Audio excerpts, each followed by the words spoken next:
8:30 de la noche en Bogotá, Quito y Lima. Estamos a mitad de la segunda hora de Directo América edición nocturna. Y estos son los hechos más relevantes que pasaron en el mundo a esta hora. Cuando se cumplen 4 meses de la guerra entre Israel y Hamás, un acuerdo de alto el fuego aún es posible, según el secretario de Estado estadounidense Antony Blinken. Esto luego de que el primer ministro de Israel, Benjamín Netanyahu, rechazara los nuevos términos para una tregua. El multimillonario proyecto de ley bipartidista que daba más controles en la frontera sur contra la migración a cambio de desembolsar ayuda a Israel y Ucrania fue vetado por los republicanos en el Senado de Estados Unidos, luego de que el expresidente Donald Trump se opusiera. Chile despide al expresidente Sebastián Piñera. El féretro fue recibido por una multitud en la antigua sede del Congreso en Santiago, donde será velado. Piñera murió a los 74 años en un accidente en helicóptero.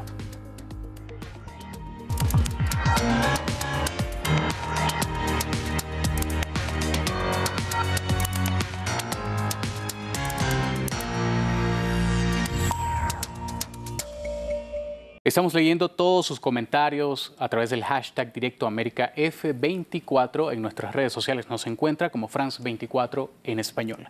Comenzamos con las noticias. El secretario de Estado de Estados Unidos, Antony Blinken, aseguró que todavía es posible alcanzar un acuerdo de alto el fuego entre Israel y Hamás. Esto luego de que Israel rechazara una contraoferta de alto el fuego del grupo islamista.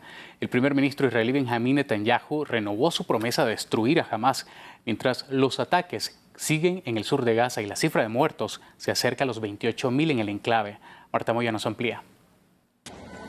El alto el fuego que aparentemente por ahora no será. Sin verbalizar un no explícito a la tregua con el grupo islamista Hamás, el primer ministro israelí Benjamín Netanyahu afirmó con rotundidad que el único camino posible en Gaza es proseguir con la campaña militar hasta la victoria total.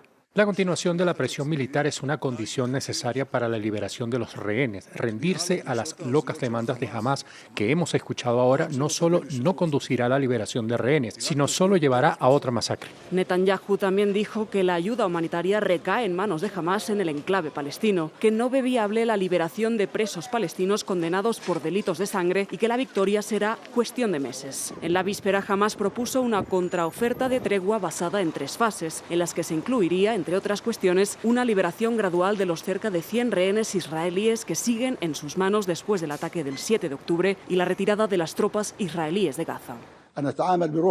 Estábamos deseosos de abordarla con un espíritu positivo para garantizar el cese de la agresión contra nuestro pueblo palestino y un alto el fuego amplio y completo, así como garantizar el socorro de nuestro pueblo, el refugio y la reconstrucción para dar alivio al sufrimiento palestino. El secretario de Estado estadounidense Antony Blinken, de visita nuevamente en la región para continuar los diálogos con los actores en conflicto y también los potenciales mediadores, destacó las dificultades del acuerdo, pero insistió en que hay espacio para la negociación. Aunque hay unas claras dificultades en la respuesta a Hamás, necesitamos un espacio para que se llegue a un acuerdo y vamos a trabajar en ello incansablemente. Mientras continúan las conversaciones, la guerra entra en su 5º mes y en terreno los ataques israelíes continúan en el sur de Gaza, cuando el número de muertos está próximo a los 28.000. Y cuando la guerra en Gaza entra en este 5º mes en Francia, en un homenaje de Estado, el presidente Emmanuel Macron recordó a las 42 víctimas francesas y franco-israelíes de los ataques del grupo islamista del 7 de octubre. En el acto, donde asistieron familiares de los fallecidos y funcionarios de gobierno, el mandatario calificó los hechos como la mayor masacre antisemita de este siglo y los comparó con los ataques del 2015. El evento recibió críticas por no incluir a los ciudadanos franceses que murieron en la campaña militar de Israel. Y ahora vamos con noticias de la guerra en Ucrania. Según las autoridades ucranianas, una ola de ataques rusos contra misiles mató a 5 personas este miércoles. Se reportó un fallecido en Mykolaiv y otros 4 en Kiev. Los hechos ocurren cuando en la capital ucraniana se encontraba el jefe de la diplomacia europea, Josep Borrell. Borrell busca ahí abordar las reformas para la entrada de Kiev a la Unión Europea, así como detalles de la nueva ayuda militar y económica de Bruselas, tras la aprobación de este paquete de más de $54.000 millones la semana pasada. En Estados Unidos, los republicanos del Senado rechazaron el acuerdo bipartidista que reforzaba la seguridad en la frontera a cambio de las ayudas para Ucrania y para Israel. Esto ocurre luego de que el expresidente Donald Trump, quien ha hecho del tema migratorio el fuerte de su campaña, criticara el proyecto de ley y argumentara que solo reelegirlo arreglaría ese problema. Vamos a analizar este tema con Eric Fajardo, consultor en comunicación política y asesor legislativo. Eric, bienvenido a France 24, qué gusto tenerlo por acá. El placer es todo mío. Es interesante el tema de lo que está sucediendo con este combo, esta ley combo que han generado para casar cuatro temas un poco disímiles. Taiwán, el tema de Israel y por supuesto Ucrania, que es un tema en el que el gobierno tiene invertido mucho y no solamente en términos de marca política, sino una enorme inversión de capital electoral. Al final, este combo no resultó por votación muy estrecha de 50-49 en el Senado, por un bloque republicano que más bien estuvo a la cabeza de Langford, muy presente en la iniciativa y también en la intención de votar por él. Creo que esto fue efecto más que de la posición de Donald Trump, de la decisión del vocero Johnson en la Cámara Baja, la Cámara de Representantes, de anticipar que la mayoría republicana no iba a soportar el proyecto. Creo que esto, sumado a otro aspecto importante, que es el hecho de que la mayoría de los senadores republicanos de la era Bush no espera sobrevivir la transición MAGA, los ha forzado a tomar una posición que repercuta en su electorado, que ciertamente está, como tú bien dijiste, todo a favor de no ceder en el tema de la frontera. Eric, ¿qué implica este revés para Biden en plena contienda electoral? Pienso que daña importantemente dos de los ejes de su marca política. En la política exterior, Ucrania es algo que está, diría yo, galvanizado con la figura del presidente Biden. Ucrania ha sido su guerra particular desde que era vicepresidente. Como decía, ha invertido un enorme capital político a lo largo de los últimos 15 años en Ucrania. Para él, que la ayuda económica se retire en este momento más allá del desenlace de la guerra misma, representa perforar cualquier idea de que ha tenido una política exterior acertada. Y al otro lado, en la política interna, el no tener la posibilidad de ostentar una ley con la cual pueda él decir que está actuando en la frontera sur, lo tiene acorralado en las consecuencias últimas de esta acción sostenida de dejar desatendida la frontera durante los últimos 2 años. Para él creo que electoralmente va a ser costosísimo y así lo entiende el gobierno. Por eso es que se ha empeñado en todos los frentes, en el frente mediático, en el frente legislativo, en el frente de los grassroots, por tratar de presionar a los republicanos a una acción que parece no van a querer tomar al final. El Congreso no logró hacer grandes cambios para lidiar con los problemas en la frontera durante décadas, pero recientemente siempre han sido los republicanos los que vetan estos avances. ¿A qué se debe este doble discurso? Por un lado, exigir la necesidad de cambios, pero por otro, bloquearlos.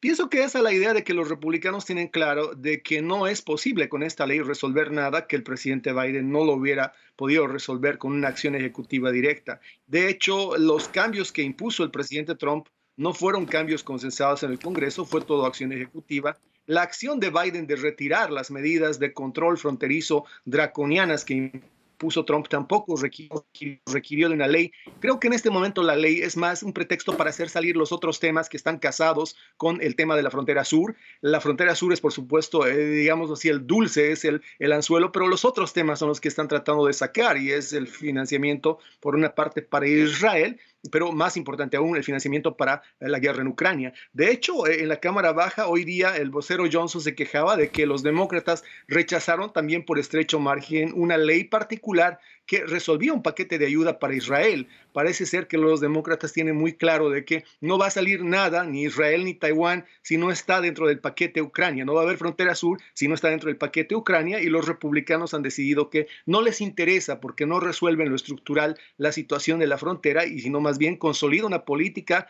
de traer migrantes económicos que la administración Biden parece estar teniendo de entre líneas. Eric Fajardo, muchas gracias por tu tiempo y también por tu análisis. Te esperamos en una próxima ocasión aquí en France 24. Siempre a su disposición.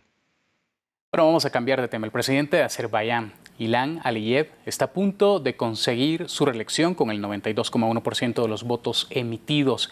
Las elecciones fueron convocadas después de recuperar la región separatista de Nagorno-Karabaj de manos de Armenia.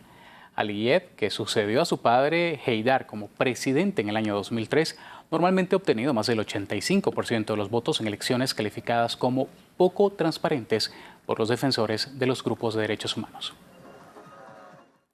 Cambiamos de tema y vamos a Chile, porque el féretro del expresidente Sebastián Piñera ya se encuentra en la antigua sede del Congreso en Santiago. Piñera, de 74 años, falleció el martes cuando el helicóptero que pilotaba cayó en el lago Ranco. Previamente conectamos con nuestra corresponsal en Chile, Patricia Luna, para ampliar la información y le preguntamos a Patricia quiénes despiden al expresidente y cuál es el ambiente allí. Pues muchos ciudadanos de a pie, Jorge, aparecen aquí esta noche. Son decenas de personas las que todavía quedan aquí. Es bastante tarde, han sido bastantes horas, han pasado centenares. Vemos familias enteras, personas mayores, personas de mediana edad, jóvenes, niños, muchas personas que se han acercado a dar un último adiós, una despedida, a rendir homenaje. Traen flores, traen velas, traen banderas chilenas, gritan chi, chi, chi, chi, le, le, para recordar al expresidente Sebastián Piñera. También traen una de sus fotos más emblemáticas, la que se usaba cuando era presidente y estaba en todos los organismos oficiales, con insignias como "Gracias por todo". Este es el ambiente que se vive, un ambiente de conmoción todavía, de tristeza, también de despedida, de rendir homenaje a una figura clave de la derecha chilena, el primer presidente de la derecha que llegó al poder en el retorno de la democracia. El féretro del presidente Piñera llegó con retraso aquí al ex Congreso Nacional sobre el cronograma previsto y se suspendió la ceremonia privada que estaba también prevista para abrir directamente al público la posibilidad de poder despedirse de él. Lo han hecho de forma organizada en grupos, cumpliendo las reglas. Uno de los momentos más emocionantes se vivió también cuando los ministros del actual gobierno hicieron la guardia de honor y se pusieron al lado del féretro. Fue un momento muy emocionante en el que se mostró ese espíritu republicano que existe en Chile, en el que, más allá de las ideologías de cada uno, evidentemente el de este gobierno era muy diferente, fue muy crítico en su momento cuando muchos de ellos eran diputados, en el caso del propio presidente Boric o de la vocera Camila Vallejo. Igual en ese momento rinden homenaje a lo que fue una gran figura de Estado, con este que es un funeral de Estado, un duelo nacional de 3 días. También han pasado muchos de los ex colaboradores del presidente Piñera, muchas personas del mundo empresarial, muchos de sus ministros en los medios dando declaraciones, hablando sobre su espíritu, hablando sobre que los había convocado hace poco a todos ellos para poder traspasar información sobre la gestión de desastres en relación a los incendios que habían ocurrido en la región de Valparaíso. Al actual mandatario Gabriel Boric siempre fue un hombre preocupado por el bien de la nación, un hombre con espíritu democrático. Eso es lo que rescatan mucho de ellos. Uno de los momentos más emotivos también fue cuando, al recibir el féretro en el aeropuerto de Santiago, el presidente Gabriel Boric se fundió en un abrazo con su viuda en un momento muy emotivo. Y en una inusual declaración pública, el príncipe William agradeció al pueblo británico por sus mensajes sobre su esposa Kate después de su reciente cirugía y sobre su padre, el rey Carlos, tras ser diagnosticado con cáncer. Escuchemos. Me gustaría aprovechar esta oportunidad para agradecer por los amables mensajes de apoyo para Kate y para mi padre, especialmente en los últimos días. Significa mucho para nosotros y es justo decir que las últimas semanas tuvieron un enfoque médico, así que pensé en venir a un evento de Air Ambulance para alejarme de todo eso. Así llegamos al final de Directo América, edición nocturna, pero a continuación los dejo con Esther Herrera y el programa Europa Hoy.